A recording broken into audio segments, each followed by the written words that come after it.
عن ابي رافع رضي الله عنه قال قال رسول الله صلى الله عليه وسلم من غسل ميتا فكتم عليه غفر الله له 40 كبيرة ومن حفر لأخيه قبرا حتى يجنه فكأنما أسكنه مسكنا حتى يبعث الحدیث رواہ الطبرانی۔ ترجمہ دھیان سے سنیے۔ حضرت ابو رافع رضی اللہ تعالیٰ عنہ روایت کرتے ہیں کہ رسول اللہ صلی اللہ علیہ وسلم نے ارشاد فرمایا، جو شخص میت کو غسل دیتا ہے اور اس کے سطر کو، اور اگر کوئی عیب پائے تو اس کو چھپاتا ہے، مثلا کسی مرحوم کو غسل دے رہا ہے، ہاتھ پاؤں کی انگلیاں ٹیڑھی دیکھی یا کوئی عیب دیکھا تو باہر آ کر کسی کو بیان نہ کرے، اس کو چھپا دے، کسی کو کہے نہیں، تو اللہ تعالیٰ اس کے 40 بڑے گناہ معاف فرما دیتے ہیں۔ 40 ہلاک کرنے والے گناہ اللہ معاف کر دیتا ہے۔ کبائر، زنا ہے، قتل ہے، چوری ہے اور غیبت ہے، یہ کبائر ہے، کبائر۔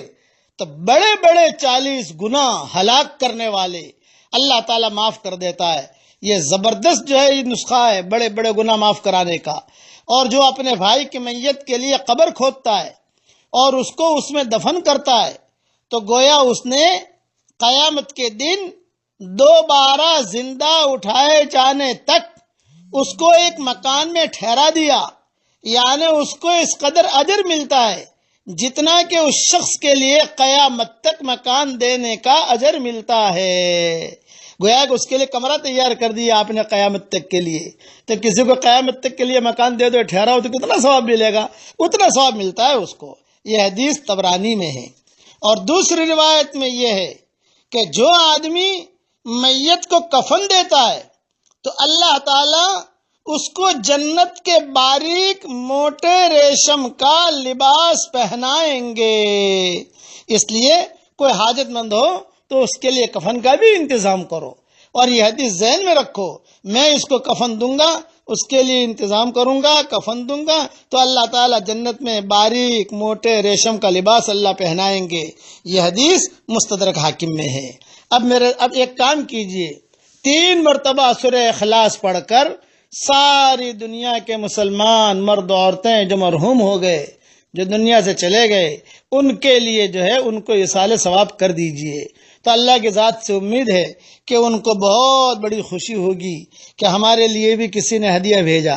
بھائی آج ہم زمین پر ہیں، ہمیں پتہ نہیں ہے، ہم جب قبر میں جائیں گے تب پتہ چلے گا کہ یہ کتنی بڑی دولت ہوتی ہے اور ان کو کتنا ثواب پہنچتا ہے۔ اور اللہ تعالیٰ ہم دعا کرتے ہیں کہ جتنے بھی مسلمان مرد ہو یا عورتیں ہوں، زندہ ہو یا مرحوم ہو یا ایمان کے حالت میں دنیا سے رخصت ہوئے ہوں، اے اللہ ان سب کی قبروں کو تو نور سے منور فرما دے، اے اللہ ان سب کو تو نور سے منور فرما دے، اور جو زندہ اور مرحوم مسلمان ہیں ہم سب کے گناہوں کو اللہ تو معاف فرما دے۔ اللہ قادر مطلق ہے، اللہ تعالی ہم سب کی ان محنتوں کو قبول فرمائے، آمین آمین۔ والسلام علیکم ورحمۃ اللہ وبرکاتہ، وآخر دعوانا ان الحمد للہ رب العالمین۔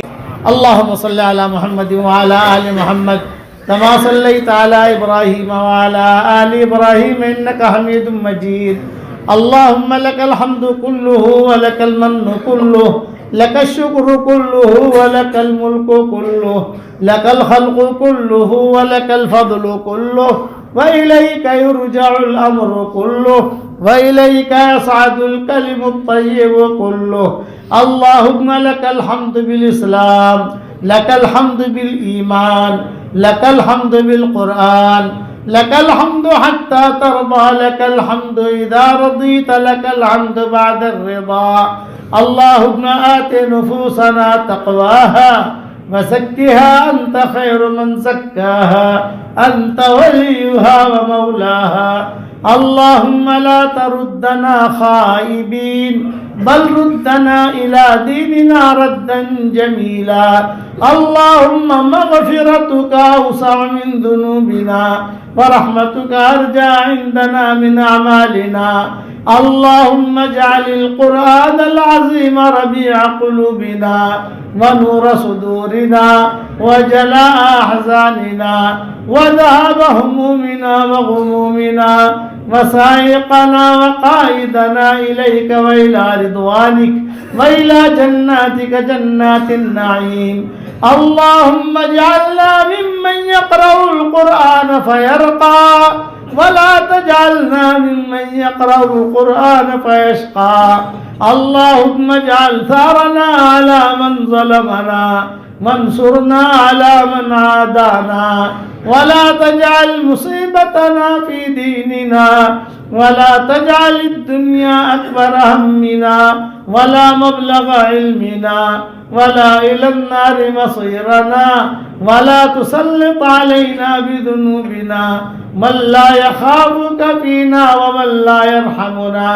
يا حنان يا منان أدخلنا الجنة من باب الريان.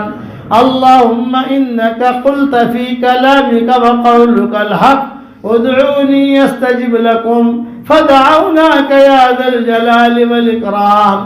اللهم إنا نعوذ بك من زوال نعمتك وتحول عافيتك وفجاءة نقمتك ومن جميع سخطك برحمتك یا ارحم الراحمین. اے اللہ ہمارے گناہوں کو معاف فرما. اے اللہ ہماری خطاؤں سے درگزر فرما. اے اللہ پورے تالی پورا والوں کو قبول فرما. ان کے قرب و جوار والی بستیوں کو قبول فرما. جتنا مجمع آیا ہے ان سب کو قبول فرما. اے اللہ میری تشکیل پر جو روزانہ 100 مرتبہ سورہ اخلاص پڑھنے کی عادت ڈالے, اے اللہ اس کی ساری دعاؤں کو قبول فرما, اس کی ساری پریشانیوں کو دور فرما. اور جس نے 5 لاکھ مرتبہ پڑھنے کا ارادہ کیا ہو, اے اللہ اس کو پورا کرنے کی توفیق عطا فرما.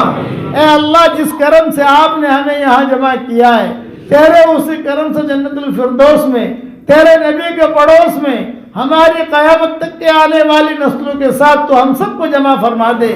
اے اللہ اگر آپ نے ہمارا نام سعید اور نیک بختوں میں لکھا ہو تو ہمارا نام انہیں میں لکھے رکھیو, اور اگر آپ نے ہمارا نام شقی اور بدبختوں میں لکھا ہو تو ہمارا نام ان کی فہرست سے مٹا دینا, اور نیک لوگوں کی فہرست میں ہمارا نام لکھ لینا.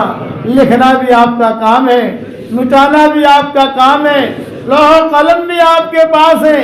اے اللہ وہ چیزیں جس کا لینے کا ہم ارادہ کرتے ہیں مگر آپ ہمیں دینا نہیں چاہتے, اے اللہ اس کی محبت ہمارے دلوں سے نکال دے, اس کا خیال نکال دے, اس گلی میں آنے جانے کو ختم فرما دے. اور وہ چیزیں جس کا لینے کا ہم ارادہ نہیں کرتے مگر آپ ہمیں دینا چاہتے ہیں, اس کی محبت ہمارے دلوں میں ڈال دے, اور اس گلی میں آنا جانا عافیت سے ہمارے لیے آسان فرما دے. اے اللہ ہم سب کی جھولیوں کو ہدایت سے بھر دے, ہم سب کی جھولیوں کو امن و امان سے بھر دے. اے اللہ جو مجھے اپنی دعاؤں میں یاد رکھے میری ساری دعاؤں میں اس کا پورا پورا حصہ عطا فرما, اور اپنے فضل و کرم سے ہماری دعاؤں کو قبول فرما.